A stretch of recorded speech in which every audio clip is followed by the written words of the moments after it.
Hi friends, ഇന്ന് നമ്മൾ Chettinad mutton കറിയാണ് തയ്യാറാക്കാൻ പോകുന്നത്. നല്ല ടേസ്റ്റി ആയിട്ടുള്ളൊരു മട്ടൻ കറിയാണ്. ഗ്രേവിയൊക്കെ നല്ല തിക്കായിട്ടിരിക്കും. അപ്പോൾ നമുക്ക് എന്തിൻ്റെ കൂടെ വേണേലും കഴിക്കാവുന്ന ഒരു സൈഡ് ഡിഷ് കൂടിയാണ്. അപ്പോൾ വീഡിയോ ഫുള്ള് കാണുക. കണ്ടതിന് ശേഷം ലൈക്ക് ചെയ്യാനും ഷെയർ ചെയ്യാനും സബ്സ്ക്രൈബ് ചെയ്യാനും ഒന്നും മറക്കരുതേ. നമുക്ക് ആദ്യം ആ മട്ടൻ കഷ്ണങ്ങളൊക്കെ ഒന്ന് നന്നായിട്ടൊന്ന് വേവിച്ചെടുക്കണം. അപ്പോൾ ഇത് 1/2 കിലോ മട്ടനുള്ള കറിയാണ് ഞാനിവിടെ തയ്യാറാക്കാൻ പോകുന്നത്. അപ്പോൾ നന്നായിട്ട് കഴുകി ഇതേപോലെ എടുത്തിട്ടുണ്ട്. അപ്പോൾ ഞാൻ ആവശ്യത്തിനുള്ള ഉപ്പ് കൂടി ചേർത്ത് കൊടുത്തിട്ടുണ്ട്. ഇനി നമ്മൾ കുറച്ച് മഞ്ഞൾ കൂടി ചേർത്തതിന് ശേഷം അതിലേക്ക് ആവശ്യത്തിനുള്ള വെള്ളം കൂടി ഒഴിച്ചു കൊടുത്തിട്ട് 1 ഗ്ലാസ് വെള്ളമാണ് ഞാൻ എടുക്കുന്നത്. അധികം വെള്ളം വേണ്ട. നമ്മൾ അത് വെന്ത് വരുന്ന സമയത്ത് മട്ടനകത്തു നിന്നും വെള്ളം വരും കേട്ടോ. അപ്പോൾ ഇത് ഞാൻ കുക്കറിലാണ് വേവിച്ചെടുക്കാൻ പോകുന്നത്. ഒരു 5 വിസിൽ വെച്ചിട്ടാണ് വേവിക്കുന്നത്. അപ്പോൾ കറക്റ്റായിട്ട് വെന്ത് കിട്ടും. അതിന് വേണ്ടിയിട്ടാണ്. അപ്പോൾ ഇത് നന്നായിട്ടൊന്ന് വേവിച്ചെടുക്കാം. അപ്പോൾ ഇതേപോലെ ഒരു പാൻ എടുത്തിട്ട് ഇനി നമുക്ക് അതിനുള്ള മസാലകളെല്ലാം നമുക്കൊന്ന് തയ്യാറാക്കി എടുക്കണം കേട്ടോ. അതിനുവേണ്ടി 2 ഏലക്ക ഇട്ടിട്ടുണ്ട്, ഒരു 3 ഗ്രാമ്പൂ, പിന്നെ ജീരകമാണ് ഇട്ട് കൊടുത്തിട്ടുള്ളത്. ഇനി നമ്മൾ പെരിഞ്ജീരകം കൂടി ചേർത്ത് കൊടുത്തിട്ടുണ്ട്.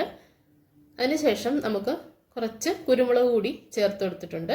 ഇനി നമ്മൾ അതിലേക്ക് ഒരു 2 ടേബിൾ സ്പൂണോളം മല്ലിപ്പൊടി കൂടി ചേർത്തിട്ടുണ്ട്. ഇനി 5 വറ്റൽമുളക് കൂടി ചേർത്തിട്ടുണ്ട്. അപ്പോൾ ഇനി ഇത് നന്നായിട്ടൊന്ന് ചൂടാക്കിയെടുക്കാം. അപ്പോൾ ഇനി നമ്മൾ അടുത്തതായിട്ട് ഇത് ജസ്റ്റ് ഒന്ന് ചൂടായതിന് ശേഷം നമ്മളതിലേക്ക് ഒരു 3 ടേബിൾ സ്പൂണോളം തേങ്ങ കൂടി ചേർത്ത് കൊടുക്കുന്നുണ്ട്. അപ്പോൾ തേങ്ങ കൂടെ ചേർത്തതിന് ശേഷം തേങ്ങയുടെ കളർ ഒന്ന് മാറി വരുമല്ലോ, ഒരു ബ്രൗൺ കളറാവും. നന്നായിട്ട് ഫ്രൈ ചെയ്യേണ്ട കാര്യമില്ല. ആ തേങ്ങയുടെ ഒരു പച്ച മണമൊക്കെ മാറി ചെറിയൊരു ബ്രൗൺ കളർ വരുമ്പോഴത്തേക്ക് നമുക്ക് സ്റ്റൗ സ്വിച്ച് ഓഫ് ചെയ്ത് വെക്കാം. അപ്പോൾ ഇത് കണ്ടില്ലേ, ചെറിയൊരു ബ്രൗൺ കളറായി തുടങ്ങിയിട്ടുണ്ട്.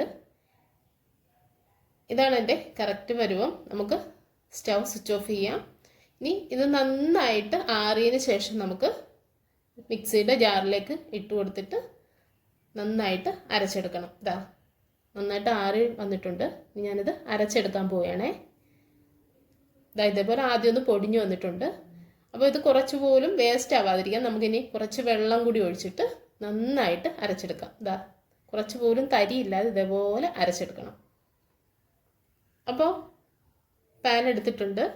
പാനിലേക്ക് നമുക്കൊരു 3 ടേബിൾ സ്പൂൺ ഓയിൽ ഞാൻ ഒഴിച്ചു കൊടുക്കുന്നുണ്ട് കേട്ടോ.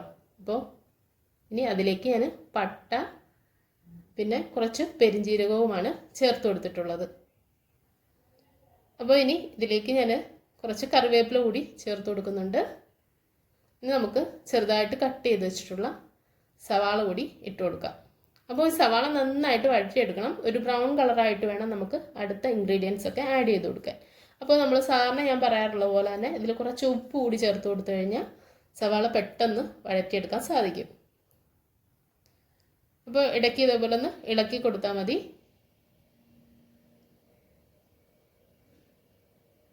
സവാളയുടെ കളറൊക്കെ മാറി ഒരു ബ്രൗൺ കളറായി വന്നിട്ടുണ്ട് കേട്ടോ.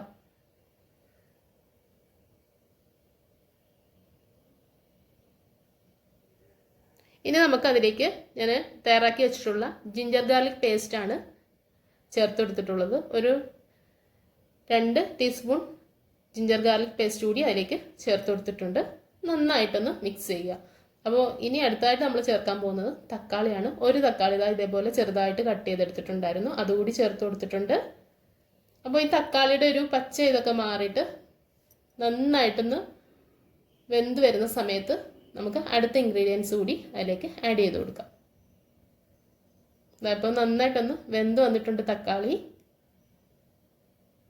ഇനി നമുക്ക് ആ അരച്ച് വെച്ചിട്ടുള്ള അരപ്പ് കൂടി അതിലേക്ക് ചേർത്ത് കൊടുക്കാം. അരപ്പ് കൂടി ചേർത്തിട്ട് നന്നായിട്ട് മിക്സ് ചെയ്യാം.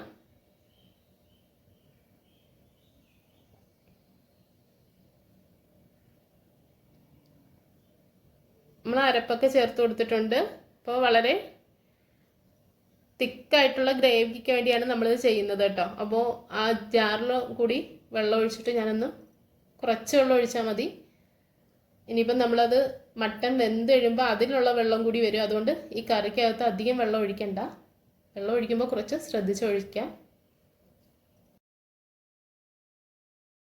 അപ്പോൾ ഇത് നന്നായിട്ടൊന്ന് തിളച്ച് വരുമ്പോഴത്തേക്ക് നമുക്ക് വേവിച്ച് വെച്ചിട്ടുള്ള മട്ടൻ കൂടി അതിലേക്ക് ചേർത്ത് കൊടുക്കാം. അപ്പോൾ മട്ടനിലും ആവശ്യത്തിന് വെള്ളമുണ്ട്. അപ്പോൾ ഇതൊന്ന് കുറുകി വരുന്ന രീതിയിൽ നമുക്കൊന്ന് ഇതേപോലെ ഒന്ന് ഇളക്കി കൊടുത്തതിന് ശേഷം തീ നന്നായിട്ട് കൂട്ടി വെക്കാം. ഇപ്പോൾ തിളച്ച് തുടങ്ങിയിട്ടുണ്ട്. ഇനി നമുക്കത് സിമ്മിലാക്കി ഇട്ടാൽ മതി. ഒരു 10 മിനിറ്റ് ഇതേപോലെ ഒന്ന് നന്നായിട്ടൊന്ന് വെന്ത് വരട്ടെ. അപ്പോൾ ആ മസാലയെല്ലാം നന്നായിട്ട് പിടിക്കും. ആ ഗ്രേവിയൊക്കെ നന്നായിട്ട് തിക്കാവാനും അത് ഹെൽപ്പ് ചെയ്യും. അപ്പോൾ എല്ലാം ഒന്ന് ഗ്രേവിയൊക്കെ നന്നായിട്ടൊന്ന് തിക്കായി കൊഴുത്ത് വന്നിട്ടുണ്ട്. ഇനി നമുക്കതിലേക്ക് കുറച്ച് മല്ലിയില കൂടി ചേർക്കാം. അപ്പോൾ നമ്മുടെ ചെട്ടിനാട് മട്ടൻ കറി റെഡി ആയിട്ടുണ്ട്. ഞാൻ ഇനി സ്റ്റവ് സ്വിച്ച് ഓഫ് ചെയ്യാണ്. അപ്പോൾ വീഡിയോ എല്ലാവർക്കും ഇഷ്ടമായിട്ടുണ്ടെന്ന് കരുതുന്നു. ലൈക്ക് ചെയ്യാനും ഷെയർ ചെയ്യാനും സബ്സ്ക്രൈബ് ചെയ്യാനും ഒന്നും മറക്കരുത്. അതുപോലെ തന്നെ നല്ലൊരു വീഡിയോ ആയിട്ട് നെക്സ്റ്റ് ടൈം കാണുന്നവരെ എല്ലാവർക്കും എൻ്റെ താങ്ക്സ്. ബൈ.